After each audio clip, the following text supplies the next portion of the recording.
शिक्षकहरूले बेसमयमा यो आन्दोलन गर्नुभयो। करेक्ट। बेसमय।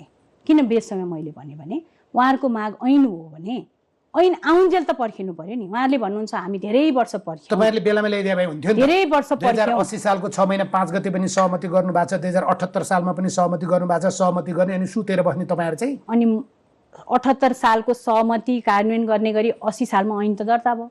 80 साल किन कुर्नु पर्यो? 80 सालमा दर्ता भयो। अनि त्यो मन्त्री त म होइन होला। 3 गते आयो के संविधान? अब अभिछिन्न मान्नुहुन्छ तपाईले, उत्तराधिकारी मैले स्वीकार्नु पर्यो। तर त्यो मान्छे चाहिँ हो कि होइन त? फेरि 78 सालमा जसले गर्नुभयो त्यो मान्छे चाहिँ आज छ कि छैन? त्यो घुम्ने मेरो पार्टी को बस्छ भन्ने हुँदैन नि त। सुन्नु न, जसले चाहिँ सही गरेको छैन त्यसले गरेको हेर्नु पर्ने होला नि त।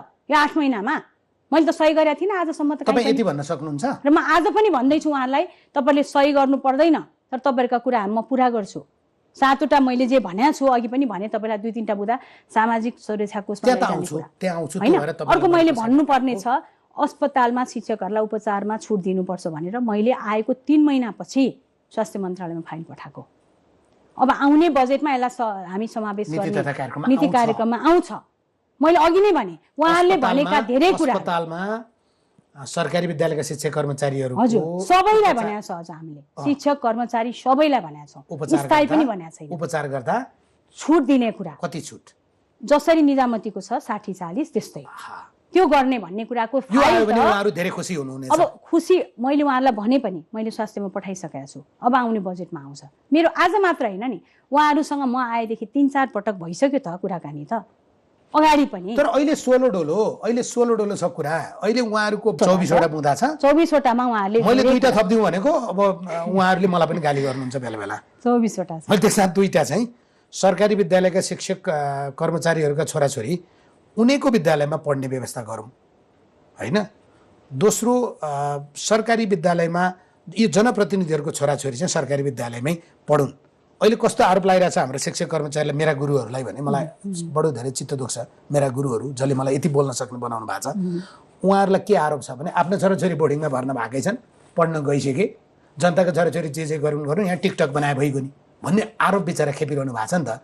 आफ्नो हक अधिकारको लडाई लड्दा त्यस्तो नहोस् भनेर यो पनि लेखौँ न 26 बनाम भनेको मैले हैन। यस्तो हो, अब एउटा समय हामीले बोर्डिङ स्कुलहरु खोल्ने कुरा राज्यले नै दिएको, अहिले त त्यसको संरक्षक प्रधानमन्त्रीले राज्यले नै दिएको कुरा भयो हैन। त्यो भएर त्यसलाई पनि हामीले गाली गलौज गर्नु भन्दा छैन गरेकै छैन। मलाई के लाग्छ भने संविधानले दिएको अहिलेको जे हाम्रो हक छ त्यो हकलाई प्रयोग गरेर हामीले बनाउँदै छौं। मान्छे यति भन्दैन उहाँहरुको 24 बुँदे माग, ल 26 नगरौँ, मेरो माग नथपौँ त। उहाँहरुको 24 बुँदे माग अब आउने ऐनमा पुरै पुरा हुन्छ। 24 बुँदे माग उहाँहरुको जायज मागहरु पुरा हुन्छ।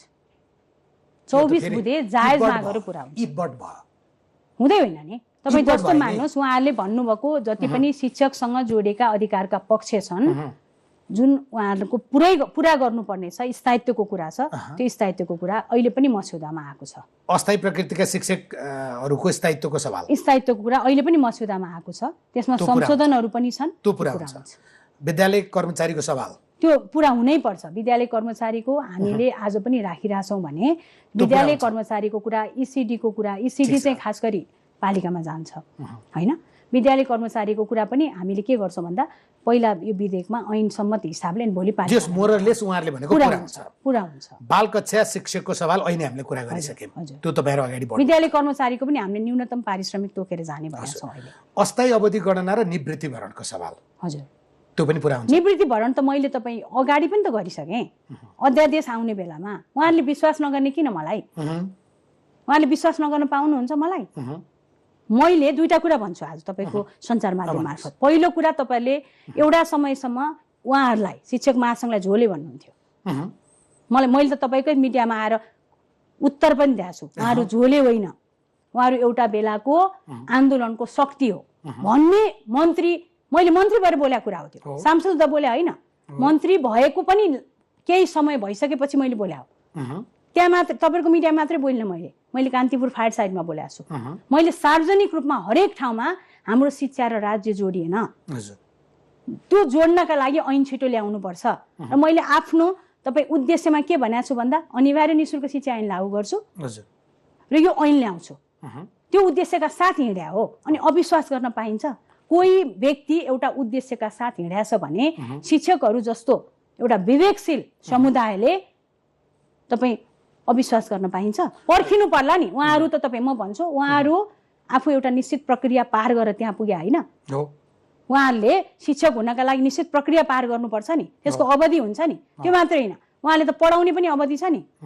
35 मिनट हो कि 40 मिनट हो कि 45 मिनट हो कि, अनि उहाँहरू घन्टी बजेपछि पढाउन जाने होइन। त्यो एउटा सेवकहरूले आज जुन खालको हामी काम र क्रियाकलाप गर्दैछौँ त्यो मेल खाइरहेको छैन। त्यसलाई मेल गराउनु पर्यो। भन्दैन न, किनभने उहाँहरू ढुक्क हुने चिज हुन्छ नि त। यो चाहिँ हुन्न छोड्नुहोस्, यो चाहिँ हुन्छ गर्छौँ भन्नेमा जाम न होइन। मन्त्रीज्यू, म सत्य कुरा बोल्छु, मन्त्रीज्यूसँग म ताजा सत्य कुरा बोल्छु र मलाई सत्य कुरा बोले बापत हुने दण्ड बेहोर्न म तयार छु। यो अस्थायी अवधि गर्न र निवृत्तिकरणको सवालमा तपाईँ सकारात्मक देखिन्छ।